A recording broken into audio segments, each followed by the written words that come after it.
Bon matin à tout le monde.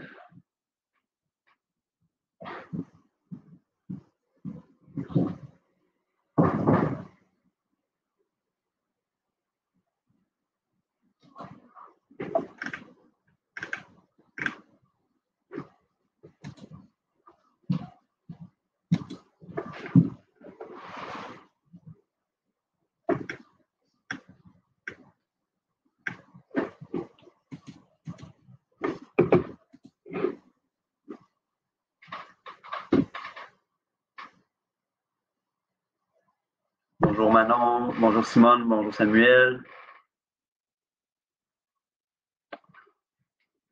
Donc, on a encore un petit peu de temps devant nous. On a une douzaine de personnes d'inscrites. Et présentement, vous êtes 5 d'arrivée. Donc, on va donner un peu le temps aux gens d'arriver. Si vous avez des questions entre-temps, vous pouvez nous les poser sur le chat.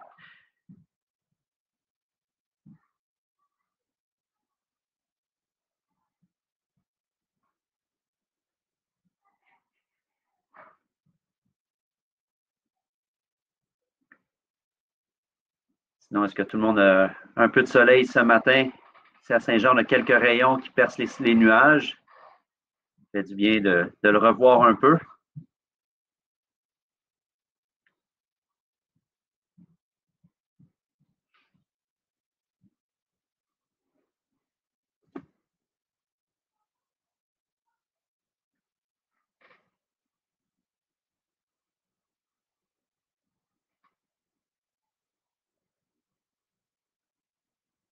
Ça va aussi un peu de soleil.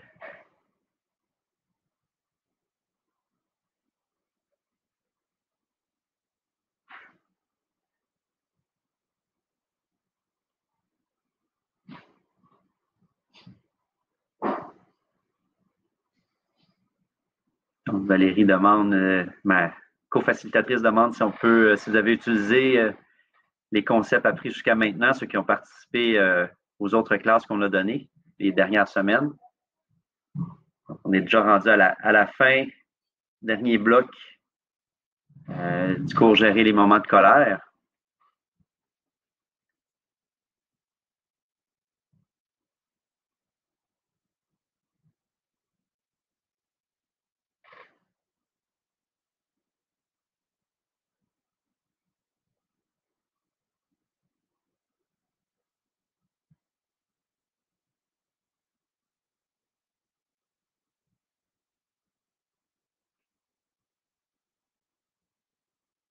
Oui, c'est ça. Bonjour Brenda.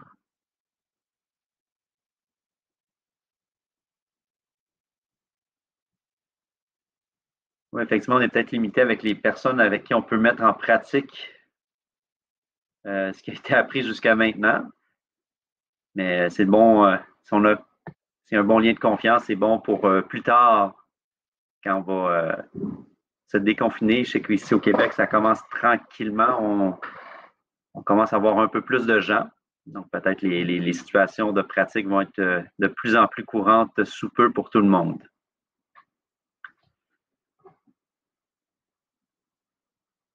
Je vais encore donner une petite minute. On est rendu 7 sur 12 d'arrivée, donc plus que la moitié est atteinte.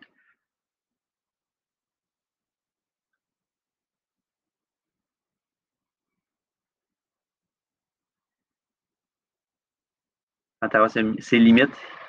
Il n'y a pas encore beaucoup de déconfinement.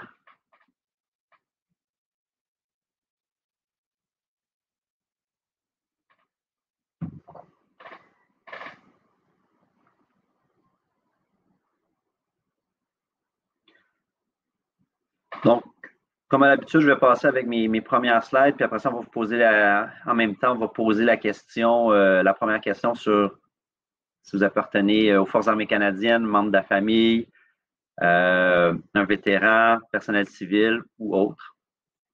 Donc, entre-temps, pendant que vous répondez à la question, ben, je repasse la slide pour ceux qui n'ont jamais suivi de webinaire avec nous sur la présentation. Donc, n'oubliez pas que c'est la propriété intellectuelle du ministère de la Défense nationale. Vous pouvez pas reproduire ou retransmettre les diapositives contenues dans cette présentation. Encore là, certains sujets peuvent être sensibles. Je crois qu'aujourd'hui, ça va être quand même assez facile. Pas trop de sujets controversés qu'on va voir. Mais encore là, on se fie à vous pour s'il y a des enfants qui nous écoutent, à votre discrétion comme parents, s'ils sont assez matures pour écouter et lire nos conversations. Encore là, c'est des gens qui décident de partager. On essaie de garder l'information à l'intérieur du webinaire. Et encore là, c'est assez difficile pour nous de retracer qui a dit quoi. Donc, c'est quand même assez sécuritaire. Les séminaires sont en ligne, enregistrés. Vous pourrez les visionner ultérieurement sur connexionfac.ca. Donc, il va y avoir une chaîne YouTube qui va retransmettre les capsules comme on a vu aujourd'hui. Bien sûr, on vous demande de communiquer via le chat. Si jamais ça va assez rapidement, et vous voulez plus parler vers la fin, je pourrais permettre à certaines personnes, si vous voulez, d'ouvrir les micros pour que vous puissiez nous parler de vive voix, poser vos questions. Donc, j'essaie de garder peut-être un petit peu plus de temps vers la fin pour les gens, s'il y a des concepts, des questions que vous avez qui n'ont pas été couverts au fil des semaines.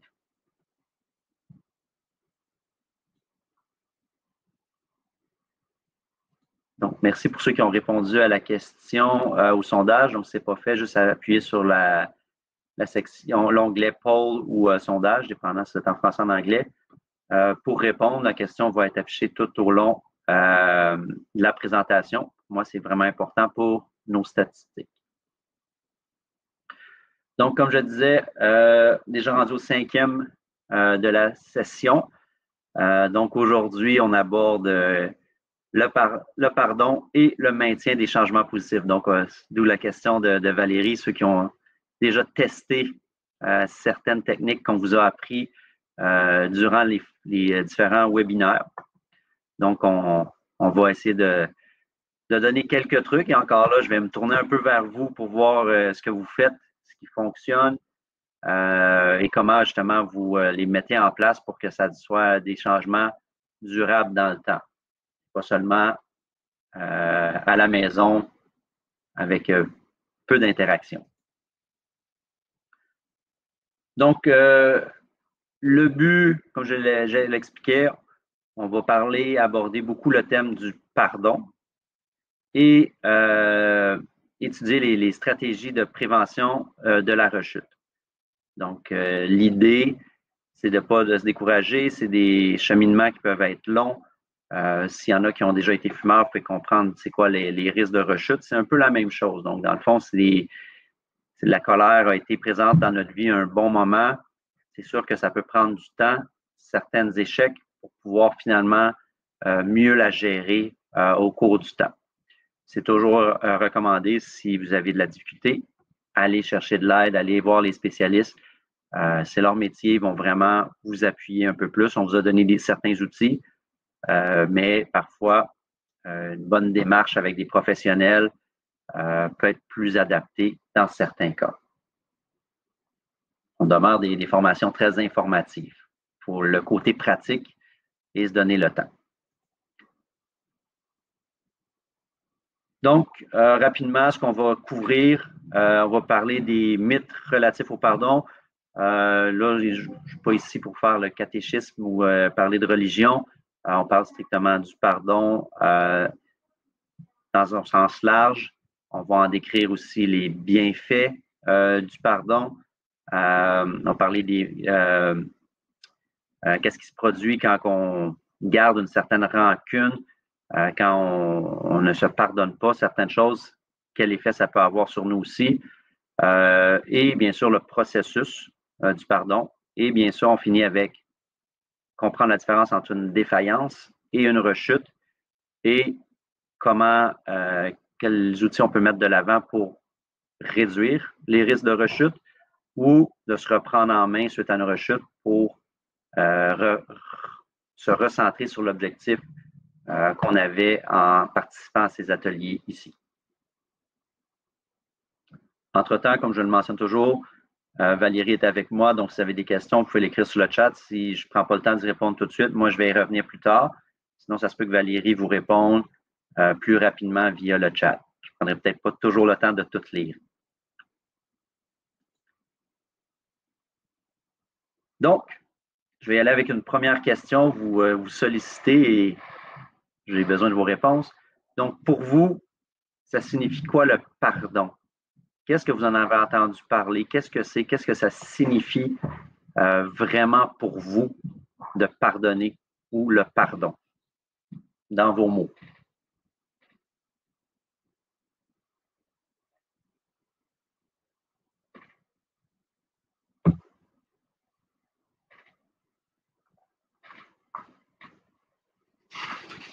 Accepter.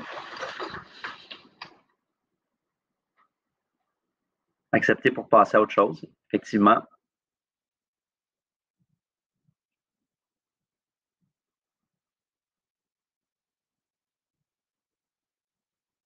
Est-ce qu'il y en a d'autres que ça signifie autre chose? Comprendre quelqu'un, même si la personne a fait une erreur. Effectivement, puis ça, on revient beaucoup aussi à nos schèmes, à nos pensées. Donc, est-ce que les gens ont le droit de faire des erreurs ou pas? C'est-tu dans nos croyances? Donc, ça aussi, ça va beaucoup aider, effectivement. Est-ce qu'il y a d'autres éléments du pardon? Qu'est-ce qu'on nous a déjà dit par rapport à ça? Accepter que l'autre nous a blessés.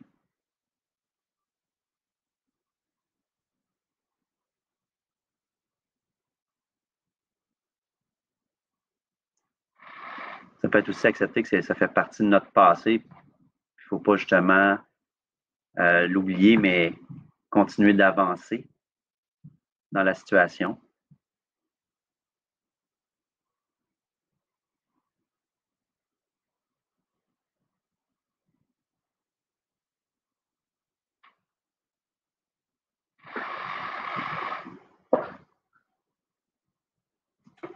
Donc, définition, sens large, qu'est-ce qu'on peut dire aussi? Ben, c'est vraiment un état intérieur. C'est un sentiment auquel on va arriver en passant par un processus. Ce n'est pas du jour au lendemain qu'on peut demander pardon, donner son pardon à quelqu'un non plus. Donc, il faut vraiment, il y a un processus derrière ça, c'est une démarche personnelle à laquelle on doit faire face pour justement, comme vous l'avez dit, passer à autre chose souvent, relâcher certaines situations qui nous ont blessés dans le passé. L'objectif, c'est effectivement, c'est de laisser partir la colère. Ça ne veut pas dire oublier nécessairement, mais on veut vraiment éliminer, réduire le sentiment de colère, de ressentiment ou de haine à l'égard d'une personne. Parce qu'on va le voir plus tard, c'est peut-être ces éléments-là, quand on s'accroche à cette colère, ce ressentiment ou cette haine-là envers les autres qui vient nous blesser plus tard. Donc, selon la traduction du le dictionnaire Oxford, ben, le pardon, c'est d'abandonner la rancune et le désir de punir ou de se venger d'un tort, d'une offense ou d'une erreur que nous avons subie. Donc, c'est vraiment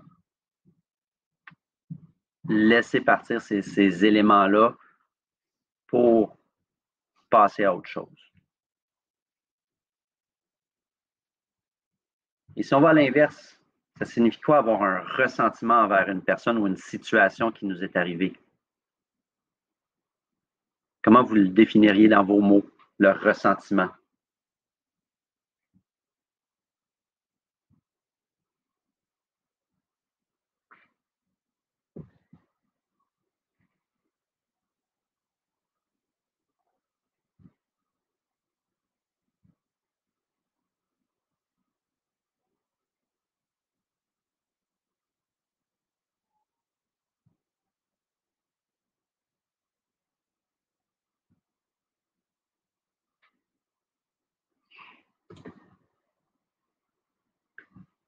toujours se rappeler, ruminer. Effectivement, on va rester dans cette pensée-là, on va rester accroché sur un événement. Effectivement, on peut développer une rancune, se rappeler broyer du noir, effectivement.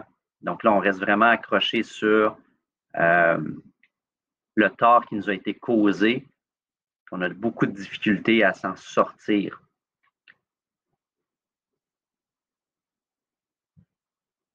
Donc, dans un sens plus large, pour compléter ce que vous avez marqué, ben, c'est le fait de se souvenir avec rancune, animosité des maux, des torts qu'on a subis. Donc, encore là, ça revient beaucoup à ce que vous nous avez dit ou écrit.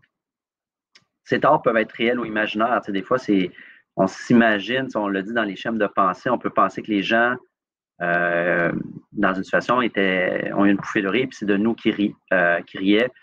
Donc, on a peut-être été blessé de cette situation-là sans nécessairement avoir validé le rire était envers qui.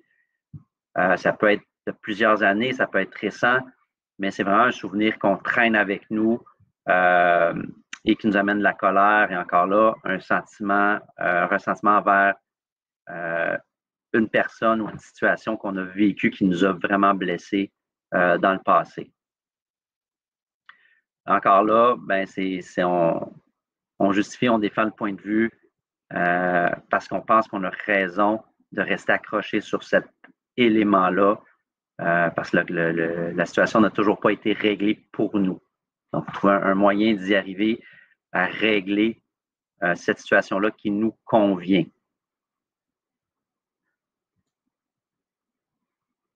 Donc, justement, là, on fait la différence parce que les blessures, dans les deux cas, peuvent rester avec nous longtemps. Donc, des blessures qu'on a vécues qui se sont dites plus superficielles. Donc, ça va s'approcher plus, s'apparementer plus aux contrariétés qu'on a vécues dans notre vie, des agacements, des déceptions ou des attentes non satisfaites de la part d'une personne proche de nous. Et encore là, qu'on va garder ça, puis on va ruminer, comme vous l'avez dit, longtemps sur ces éléments-là qui vont nous amener à être en colère envers la personne. Et parfois, ça peut durer longtemps, puis on oublie un peu pourquoi. Et il y a des blessures peut-être plus profondes. Et c'est là encore là, peut-être plus difficile à pardonner. Et surtout à se pardonner dans cette situation-là. Quand là, justement, on a été déloyal envers une personne ou une personne a été déloyale envers nous, donc qui a révélé un de nos secrets qu'on lui avait demandé de ne pas parler, qui ne nous a pas soutenus dans le moment où qu'on en avait vraiment besoin, où il y a eu des trahisons, des bris de confiance. Donc souvent, ça, c'est des choses que les gens peuvent vivre et qu'on va vraiment être blessés dans nos valeurs, dans nos croyances. Donc, ceux-là sont peut-être plus difficiles encore à trouver la façon de pardonner aux gens ou de se pardonner quand c'est peut-être nous qui avons fait ces gestes-là envers quelqu'un à qui on tenait. Mais l'idée ici, il y a peut-être aussi un lâcher-prise, pas nécessairement de pardonner, mais juste, pour reprendre vos mots, on veut lâcher prise pour pouvoir avancer sur les sentiments auxquels on a été blessé, sur nos croyances, sur nous, comment on a été blessé là-dessus pour pouvoir mieux avancer dans le temps. Et donc, si là, je parle d'une rancune, comment feriez-vous la différence ici? Donc, la rancune, ça signifie quoi? Simon nous en a parlé un peu de la rancune, mais comment on le définit plus précisément?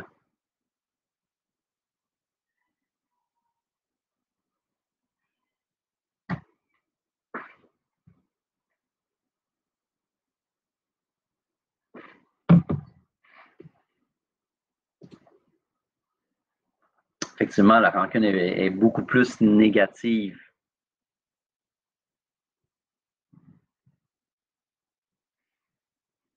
Oui, on peut même parler, là, à ce niveau-là, on a un fort sentiment de vouloir se venger de la situation.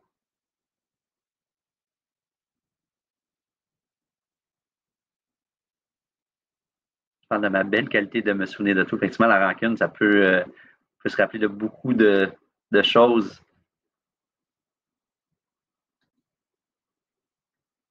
Donc, ça va avec une définition.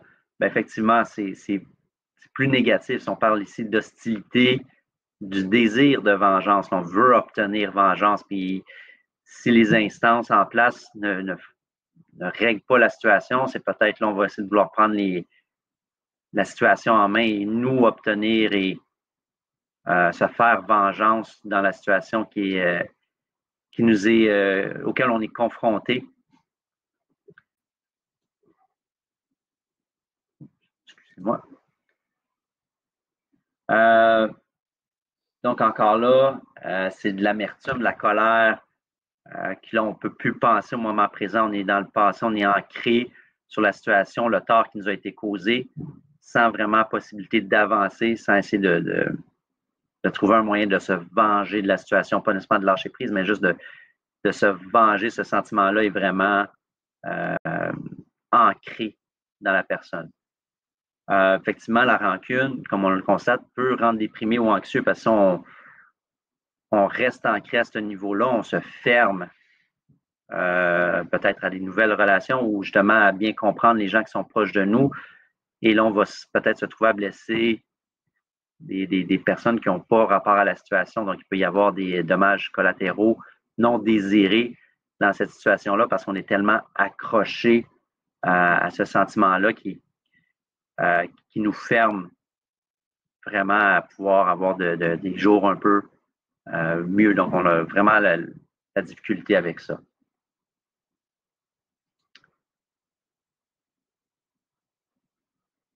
Donc, si on réussit à trouver la force d'aller plus vers la voie du pardon, selon vous, ça va être quoi les bénéfices qu'on va en retirer de ce pardon-là qu'on va soit se donner, qu'on va donner à quelqu'un d'autre, ou sans nécessairement l'obtenir d'un autre, mais qu'on va demander pardon pour un geste qu'on a posé à une personne à qui on a fait du tort. Donc, quel bienfait la personne qui le demande ou le donne va en retirer, selon vous?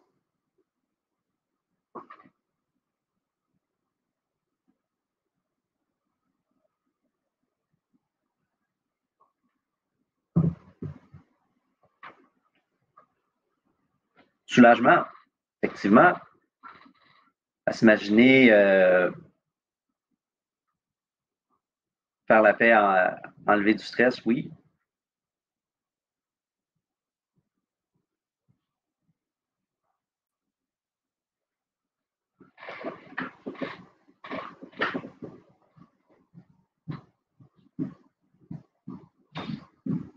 Je vais vous donner un peu un exemple, justement, la rancune, le ressentiment. J'avais assisté à une conférence de Mme Patricia Paquin il n'y a pas longtemps, puis elle le décrivait d'une façon très imagée, où justement, là, on retenait dans nos mains une pierre. Donc, cette pierre-là représentait justement le ressentiment, la rancune, puis on avait de la difficulté à laisser tomber cette pierre-là. Donc, le pardon peut amener un peu à cet fait-là, si on réussit à la déposer, la lancer en arrière de nous, de relâcher. Donc là, justement, si on se crispe pour tenir la pierre, si on finit par la relâcher, on va en retirer beaucoup de soulagement, de paix. Justement, ça va enlever du stress parce que là, on est peut-être beaucoup plus détendu face à la situation. Il y a une boucle qui se ferme sur une situation du passé qui nous permet d'avancer dans notre vie et de profiter de chaque journée. Donc, c'est beaucoup plus avantageux dans certains cas de se pardonner ou de demander pardon ou de donner son pardon aussi.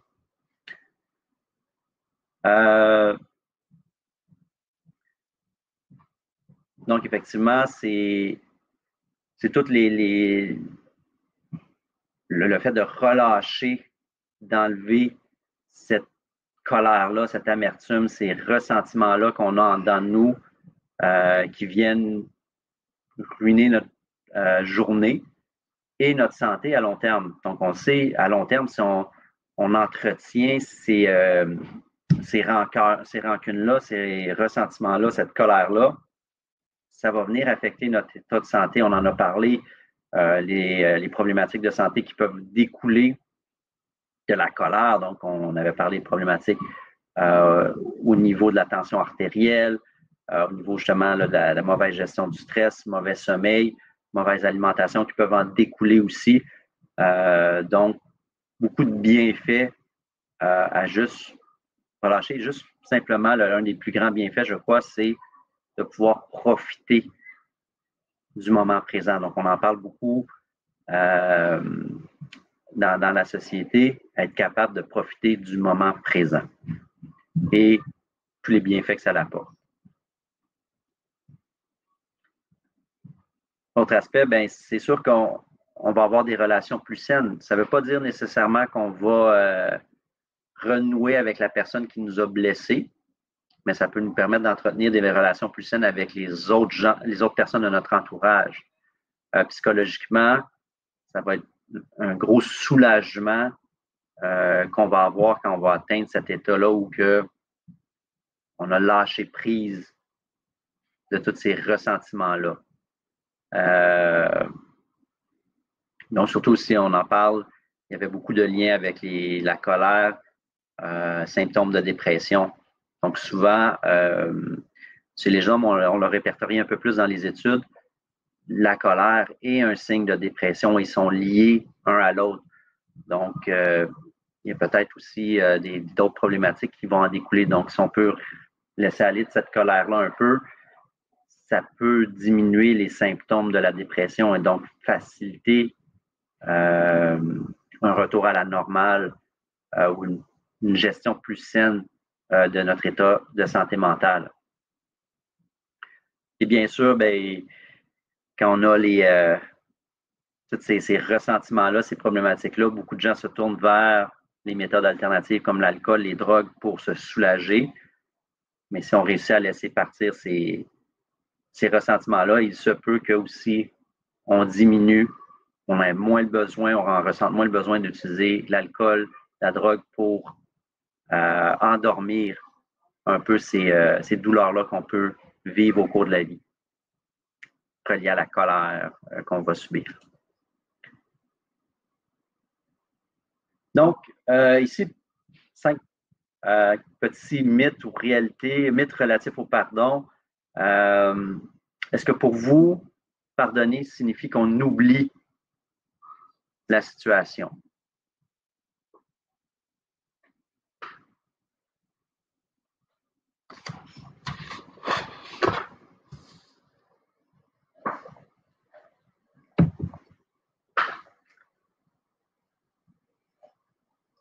Non, et effectivement, c'est un des mythes qui entoure beaucoup le pardon, c'est que les gens pensent que si on donne son pardon à l'autre personne qui nous a blessés, c'est qu'on veut oublier la situation. C'est pas le cas.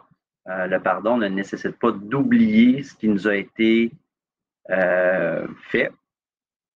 Parce qu'encore là, on en a peut-être besoin parce que ça peut nous identifier des personnes qu'il faut se méfier loin, mais il faut vraiment pardonner pour laisser encore là partir ces ressentiments-là. À même titre que, est-ce que selon vous, pardonner revient à excuser les gestes? Encore là, je ne veux pas dire est-ce qu'il y a des choses qui peuvent être excusées ou pas, mais si je pardonne à une personne, est-ce que ça veut dire que j'excuse ce qu'il a fait de tort?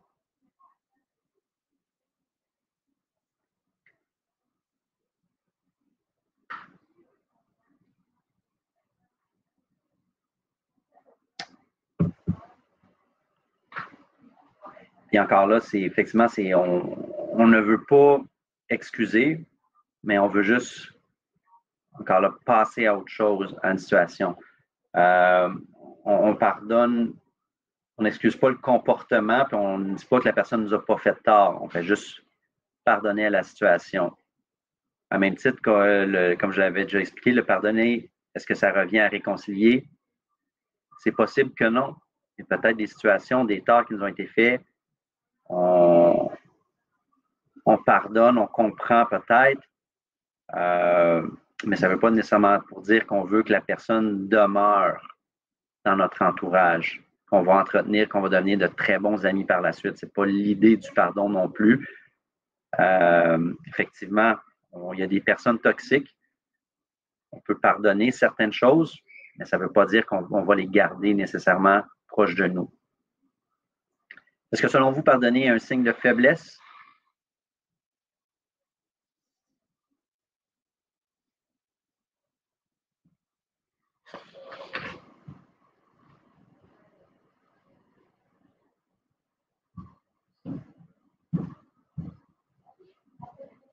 Effectivement, c'est le contraire.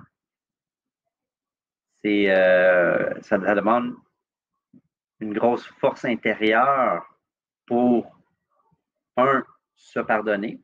Ça veut dire qu'on reconnaît qu'on a fait des torts. C'est aussi reconnaître que oui, on a eu des torts, mais on est prêt à passer à autre chose. Donc, on a cette force d'esprit-là pour dire, il m'est arrivé une situation où j'ai été blessé, peut-être profondément, plus superficiellement, mais j'ai été blessé. Mais je veux avancer dans la situation pareille. Je vais apprendre de cette situation-là pour profiter de la vie aujourd'hui, profiter du moment présent.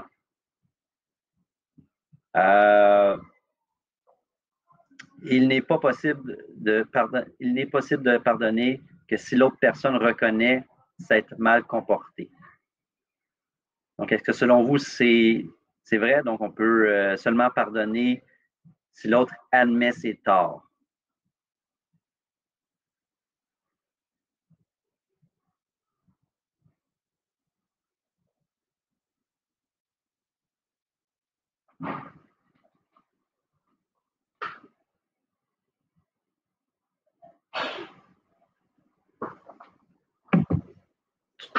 Ou peut-être je la pose différemment, seriez-vous prêt à pardonner à une personne qui ne reconnaît pas s'être mal comportée?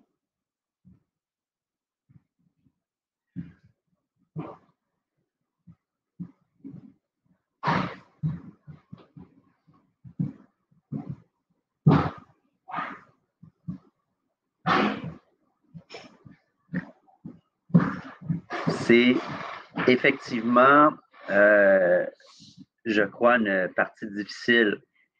Parce que la personne ne reconnaît pas qu'elle s'est mal comportée, ça peut être très difficile. Effectivement, ça peut dépendre de la situation.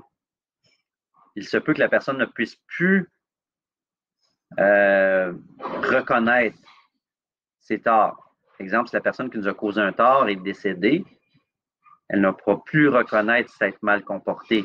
On comprend la situation. Mais effectivement, on peut bénéficier de le faire pour notre santé mentale. Florent le mentionne très bien dans son texte. Si on y arrive, et encore là, je ne dis pas que c'est facile, c'est un processus qu'on doit faire intérieurement. C'est une démarche pour savoir est-ce qu'on est capable d'y arriver. Il se peut qu'on ait besoin d'aide dans cette démarche-là. Quand justement l'autre personne refuse, si elle est dans la mesure de le faire, refuse de reconnaître qu'elle a eu tort. Mais pour notre bien-être, on peut être bénéficier de pardonner, dans le fond, de profiter. Et encore là, ça ne veut pas dire qu'on veut réconcilier nécessairement avec cette personne-là. On veut juste être en mesure d'avancer et lui laisser ce qui lui appartient parce qu'elle a le droit de refuser d'être pardonnée ou de peut-être même pas s'être rendu compte. Donc, elle va essayer de justifier autrement, mais pour nous, on a été blessés. et on doit trouver moyen de lâcher prise de cette situation-là, de cette blessure-là, parce que ça vient de nous avoir. Idéalement, c'est beaucoup plus avantageux quand les personnes sont proches de nous, si eux aussi entrent dans le processus de reconnaître la situation pour entretenir la relation. Tout dépend, justement, comme Samuel le disait, dépend de la situation. Est-ce qu'on veut garder la personne? Est-ce que la personne demeure dans notre entourage proche? C'est sûr que là, ça va venir teinter comment on peut arriver à pardonner ou pas à la situation et qu'est-ce que l'autre personne aussi elle est prête à faire pour résoudre la situation. Donc, ça, on en a parlé beaucoup.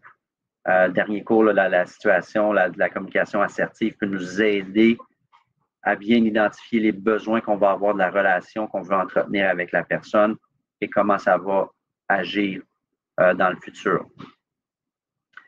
Mais effectivement, il faut vraiment, chaque situation, il faut passer à travers le processus. Donc, le pardon, on ne le fait pas pour les autres, c'est vraiment pour nous.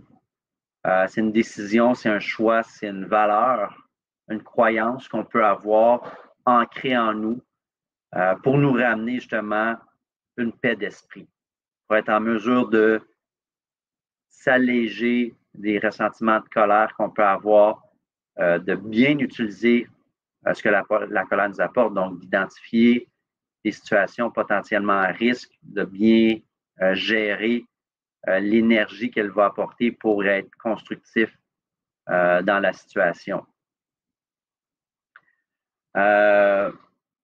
Donc, encore là, c'est justement, on veut comprendre que on a eu du tort dans le passé, mais on ne veut pas rester accroché nécessairement sur cette situation-là de façon à ce que ça vienne nous blesser encore plus aujourd'hui que ça l'a fait dans le passé. C'est une partie du processus. Il y a beaucoup d'autres étapes. Encore là, on peut aller chercher de l'aide pour nous aider à bien gérer ces situations-là. Donc, je parlais du processus. Encore là, tout commence avec prendre la décision. Est-ce qu'on est prêt à laisser aller la situation et cesser de chercher à se venger ou obtenir réparation? Il se peut qu'il n'y en ait pas.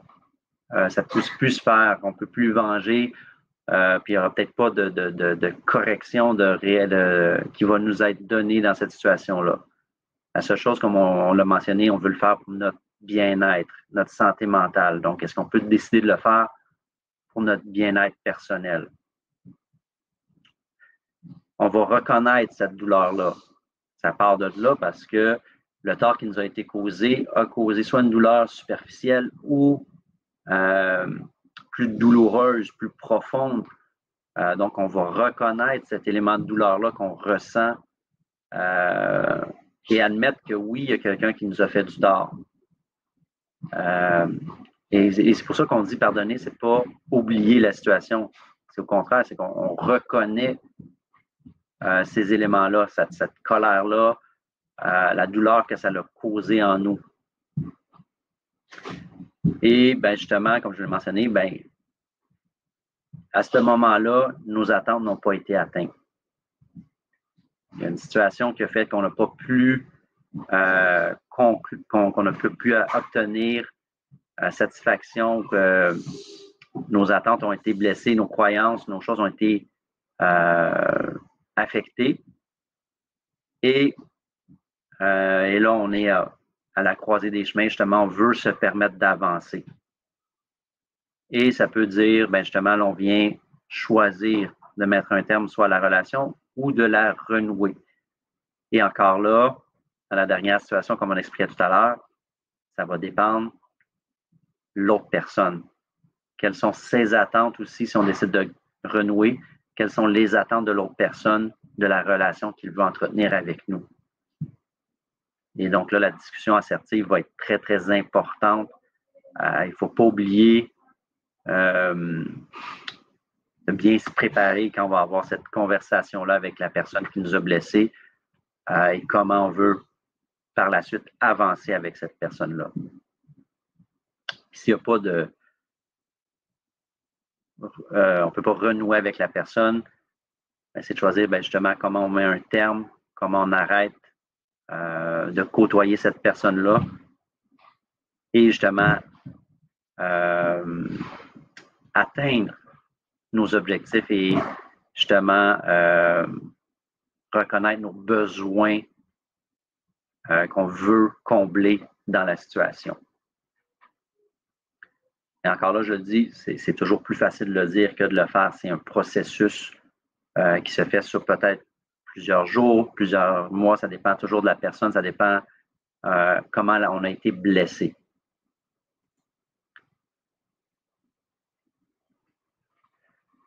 Souvent, le plus difficile, réussir à se pardonner soi-même. Reconnaître qu'on a fait quelque chose à une autre personne, peut-être même à soi-même. Donc, on s'est dit, on a fait quelque chose qui a dépassé nos pensées et qu'on a blessé l'autre personne. Est-ce qu'on peut réussir à trouver le moyen de se pardonner dans la situation? Et là, on veut ici plus laisser aller son sentiment de culpabilité. Parce que probablement, si la personne reste dans notre entourage, chaque fois qu'on va la voir, on va se rappeler ce qu'on lui a fait de mal. Quand la journée qu'on a dépassé les bornes avec la chose de trop qu'on lui a dit sans nécessairement y penser parce qu'on était en colère. Donc, encore là, c'est de comprendre ce qui est arrivé dans le passé, de le laisser au niveau de la situation, de bien la comprendre, de savoir que justement comment on a un tort, puis on peut réussir à se pardonner. Parce que si on ne se pardonne pas, ça va peut-être être plus difficile à l'autre personne de nous pardonner par la suite. Et encore là, tout dépend, selon nous, la gravité du geste à pardonner qu'on a causé. Et le but, encore là, n'étant pas de faire une vengeance, mais justement de trouver une façon d'y arriver. C'est sûr qu'à ce niveau-là, c'est peut-être plus fort probable qu'on ait besoin encore d'aide pour arriver à cheminer dans cette situation-là. Et justement, se souvenir qu'on a choisi de se pardonner dans la situation et que la décision de nous pardonner ou pas de l'autre personne lui appartient et on n'a pas le contrôle sur ça. Donc, ça se peut qu'encore là, si on demande pardon, on n'est peut-être pas rapidement, le besoin ne sera peut-être pas comblé. La personne ne sera peut-être pas prête à nous pardonner tout de suite. Donc, il faut respecter le fait qu'on n'a pas le contrôle sur cette situation-là. Donc, l'autre personne va vraiment y aller à son rythme pour nous dire quand est-ce qu'elle va être prête et si un jour elle va être prête à nous pardonner. D'où l'importance, c'est que ça n'arrive pas que nous, on se pardonne pour être en mesure d'avancer dans la situation.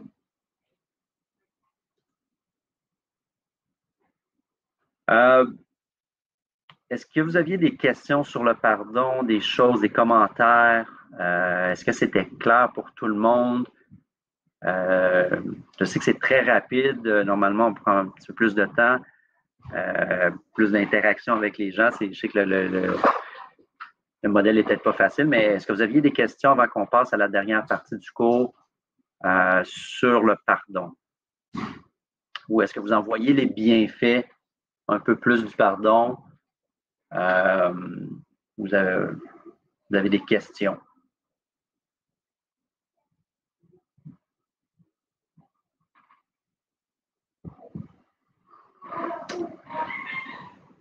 Le pardon lit de mort. Qu'est-ce que tu veux? Tout est beau. Donc, Brenda, qu'est-ce que tu veux dire par le pardon sur le lit de mort? Donc, dans le fond, en fin de vie, demander pardon pour nos actes. Est-ce que je comprends bien?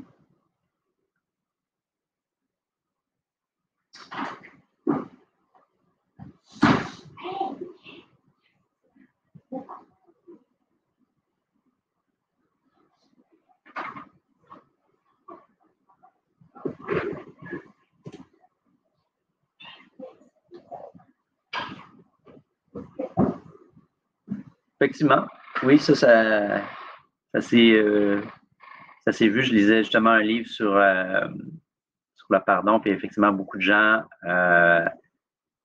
vont boucler la boucle quand on sait que la personne est en fin de vie pour aller le pardonner si elle a été offensée, si elle en a la force de le faire, ou certaines personnes, justement, sur leur lit de mort, vont demander pardon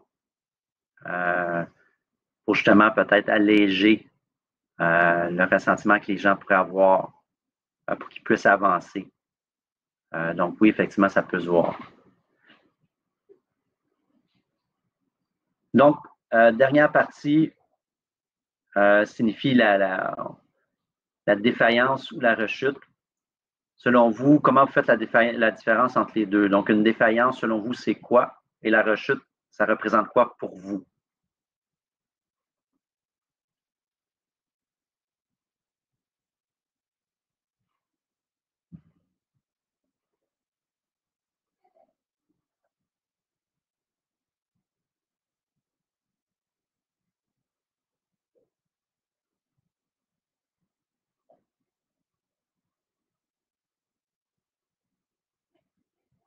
Effectivement, la rechute, c'est redevenir rancunier temporairement. Puis la défaillance serait quoi?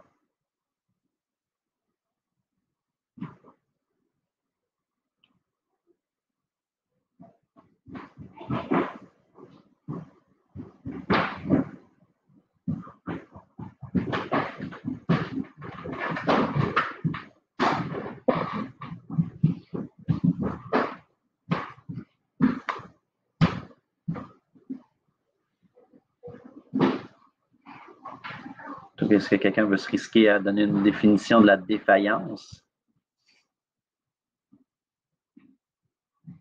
Le pardon ne fonctionne pas toujours.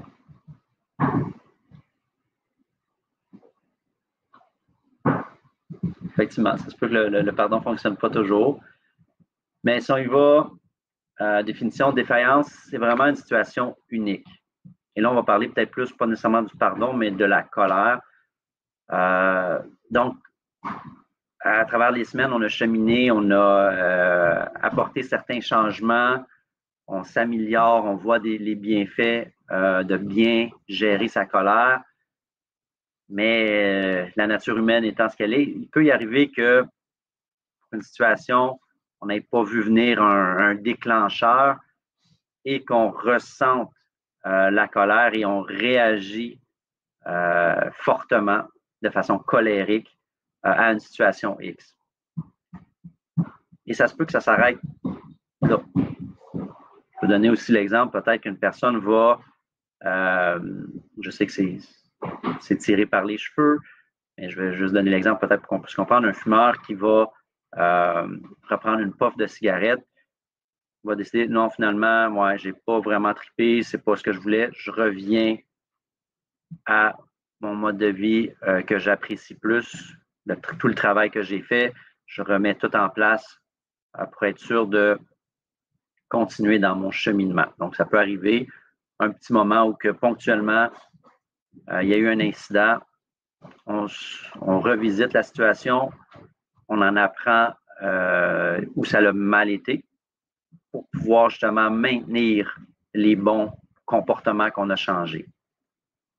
La rechute, là, c'est plusieurs séries de défaillances. Donc là, il y a plusieurs petits éléments qui commencent à s'accumuler.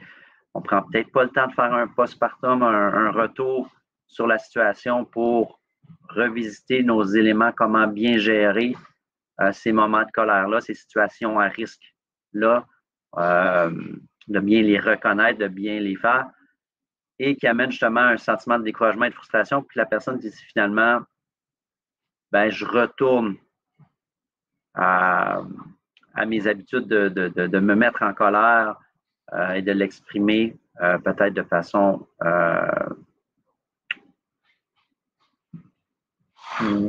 débordantes ou dangereuses un peu. Donc, on revient un peu à nos vieilles habitudes.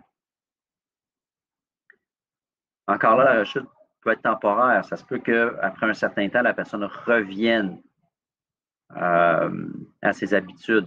Comme tout changement de comportement, c'est un processus dans le temps. La rechute en fait partie et elle nous apprend beaucoup. Dans certains cas, justement, surtout quand on parle de conversation et de communication, à mieux les reconnaître. Parce qu'on ne peut pas tout prévoir. Il y a des situations, des conversations qu'on n'a peut-être jamais pensé qu'on aurait dans notre vie. Et là, on est à la croisée des chemins, elle nous arrive, on ne sait pas comment réagir. Mais encore là, c'est d'apprendre de ces situations-là et pour éviter que dans le futur, on revienne à cette habitude-là de se mettre en colère, de bien comprendre les mécanismes qu'on a mis, notamment, bien justement, peut-être s'accorder des délais, s'accorder des pauses. Donc, quand on reconnaît qu'il peut y avoir une conversation difficile, ça se peut qu'on reconnaisse aussi, si c'est une personne proche de nous, le langage corporel de la personne, qu'elle a quelque chose de difficile à nous annoncer, qu'elle ne sait pas trop comment.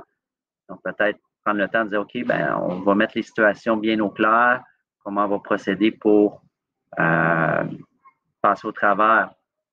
Donc, avant la conversation, ben, justement, c'est quoi nos forces, c'est quoi nos faiblesses, c'est quoi les limites qu'on a, c'est quoi les déclencheurs qui peuvent nous amener à nous emporter. Et ben justement, comment nous, quand on réagit, on peut susciter la colère chez les autres. Donc encore là, ça devient un travail de nous. L'idée, c'est toujours de prendre soin de soi avant tout pour pouvoir mieux prendre soin des autres.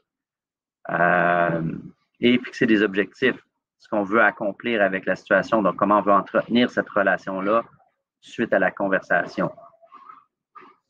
Pendant la conversation, ben, on veut gérer justement ces pensées de déclenchement-là. Donc, rester une personne qui reçoit le message en étant actif et ne pas déjà préparer des éléments sur ce que la personne a à dire sans avoir tout écouté ce qu'elle a à nous dire. Donc, ça, si vous vous rappelez, on en a parlé beaucoup. Il faut vraiment prendre le temps de la personne de terminer. Ça se peut qu'au début, elle dit quelque chose qui nous déclenche, mais si on lui avait laissé le temps, on avait continué d'écouter, on aurait peut-être mieux compris ce que la personne voulait nous dire. Donc, c'est là qu'on va aller vers les passés d'adaptation. Si on a besoin, peut-être demander une pause. Donc, on l'avait dit, on en parle dans le avant avec la personne, avant de commencer la discussion.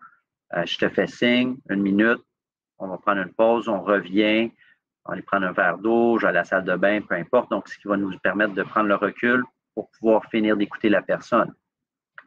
Et bien sûr, être assertif, pas agressif. Donc, bien établir nos besoins qu'on veut retirer de la conversation une fois qu'elle est terminée. Nos attentes envers la personne et encore là, bien comprendre ses attentes envers nous. Ça se peut que ce soit elle qui ait des attentes à nous formuler, donc comment on va réagir à tout ça. Et par la suite, ben, c'est prendre le temps de laisser la tension descendre, reconnaître les aspects positifs de l'avoir bien géré, cette situation-là. C'est le temps de se donner les tapes dans le dos quand ça a été bien fait, corriger les petites défaillances qu'il y a eu pour, par la suite, ça se passe mieux. Concentrer sur le problème, la situation, les besoins de l'autre personne et nos besoins, comment bien les rencontrer. Et bien sûr, être indulgent envers soi-même et les autres. Justement, pour pas qu'on reste accroché à une situation trop longtemps et se donner justement le temps d'avoir un repos mental si justement par la suite on a besoin de revenir sur certains éléments de la situation. Parfois, c'est mieux de laisser passer un peu de temps, de bien assimiler avant d'arriver à des conclusions. Donc, prévention de la rechute, c'est toujours reconnaître les signes avant-coureurs. Donc, on en a parlé beaucoup dans les premières situations. Comment qu'on sait que là, la colère grimpe en nous, on peut pouvoir les gérer correctement, ces signes-là. Pas oublier de prendre des pauses, les pensées d'adaptation, se relaxer. Donc, on avait parlé dans certaines choses, les techniques de relaxation musculaire, donc contraction, relaxation des muscles, le scan du corps, donc partant de la tête jusqu'aux pieds, on voit chaque section, puis on essaie d'identifier où il y a des zones de tension pour pouvoir les relâcher, reconnaître les erreurs excusez, de réflexion et justement aller voir nos croyances. Excusez, un chat dans la gorge. Donc encore là, c'est vraiment toutes les un peu le contenu du résumé qu'on a vu jusqu'à présent. Je vais revenir à celle-là pour prendre le temps de la lire. Donc, comme vous avez vu, c'est la fin de la présentation. Je vous remercie d'avoir suivi jusqu'au bout. On va vous mettre les 2 dernières questions. N'oubliez pas, si vous avez été là tout le long, la première question aussi est toujours disponible pour répondre. Et là, je vais vous laisser vraiment le dernier 5 minutes pour poser vos questions. Et s'il y en a qui veulent que j'active les micros, faites-le moi savoir. Je vais les activer au besoin pour ceux qui veulent peut-être plus s'exprimer de vive voix, qui sont moins à l'aise avec le chat, j'ai pas de problème. Donc, comme je dis, je vous laisse vraiment le dernier 5 minutes. On peut prendre plus que 5 minutes, moi, pas de problème à ça. Je prévois toujours un peu plus de temps si jamais je déborde ou si jamais il y a beaucoup de questions pour répondre à vos questionnements. Sinon, pour ceux qui doivent quitter, ben, je vous remercie d'avoir participé à cette présentation. Beaucoup d'entre vous ont fait les 5, donc je vous remercie de votre assiduité. Et n'oubliez pas qu'on a toujours sur Connexion Fac beaucoup d'autres webinaires à vous offrir sur différents sujets en français et en anglais. Donc, je vous invite à y participer. C'est vraiment des outils mis à votre disposition pour vous aider. Merci Sophie, merci Manon pour le commentaire. Bonne journée à toi aussi. Ça fait plaisir, Simone, Samuel, Florent aussi.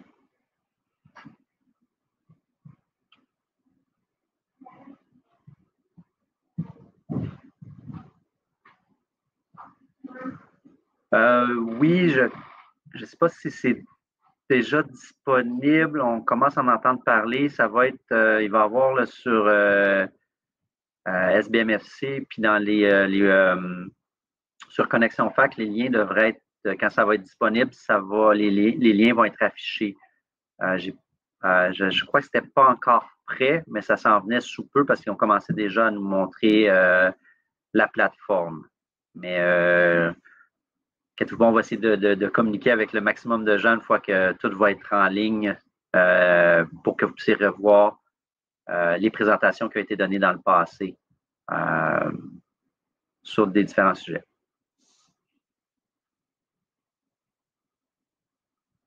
Ça fait plaisir. Un autre webinaire sur la colère et le deuil. Ça serait une bonne idée. Pour l'instant, ce n'est pas planifié. Je vais prendre en note puis je vais voir ce qui peut être fait, Brenda, à ce niveau-là. Merci de la suggestion.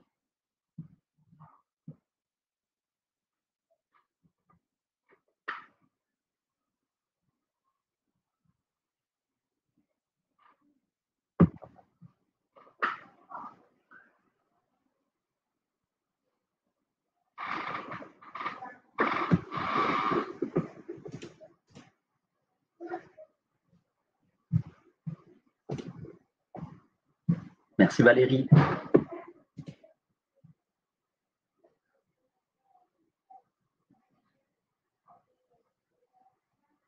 Est-ce que Karine et Florent, vous aviez des questions encore pour nous?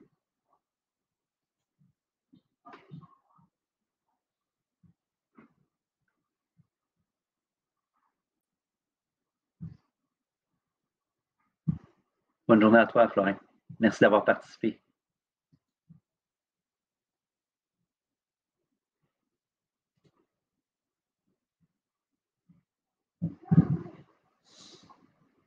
Je suis content de pouvoir avoir suscité l'intérêt.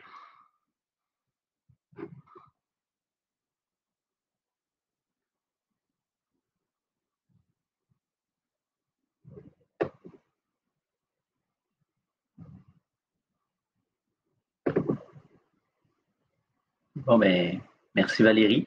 Bon travail, toi aussi. On se revoit à la réunion cet après-midi. Oh, good job. Oui. C'est fini. Youpi! Merci. Ben Yes. oui. Pile poil dans le temps. Fait qu'on se rejase à 3h30 tantôt. OK, bye-bye. Oui. Oh, Je te laisse aller gérer d'abord de et ton le fils. chien. Bye. Et le chien. Bye.